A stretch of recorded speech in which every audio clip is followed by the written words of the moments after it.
De grands meetings en débat d'anthologie, le train de la présidentielle propose de revisiter l'histoire de cette élection si importante depuis 1958. C'est aussi l'occasion pour le public de poser des questions aux professionnels des médias.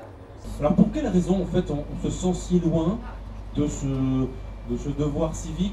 Rencontre entre des journalistes professionnels et des jeunes de l'école de la deuxième chance. Le débat est riche, plutôt direct. C'est un des temps forts de cette étape messine pour le train de la présidentielle. Je pense qu'en n'allant pas voter, ça va changer quelque chose. On travaille autour des questions de citoyenneté pour que les jeunes soient en mesure de faire des choix éclairés.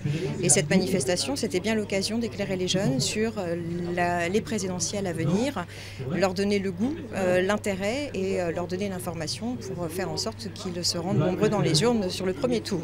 Et justement, le train de la présidentielle propose une immersion dans l'histoire de l'élection préférée des Français depuis 1958. François Mitterrand est élu président de la République. J'ai pu découvrir certains présidents dont j'avais entendu parler, mais sans plus. À l'école, on en entend parler très peu. On retrouve toute l'histoire de la politique avec Coluche, avec Giscard d'Estaing, puis les duels qu'il y a eu avec tous les candidats. C'est ça qui est intéressant. Avant, c'était des meetings avec le crayon, le papier, et maintenant, c'est beaucoup plus de spectacle, quoi. Le train de la présidentielle terminera son long périple ce jeudi à Reims. C'est pas la droite, le front.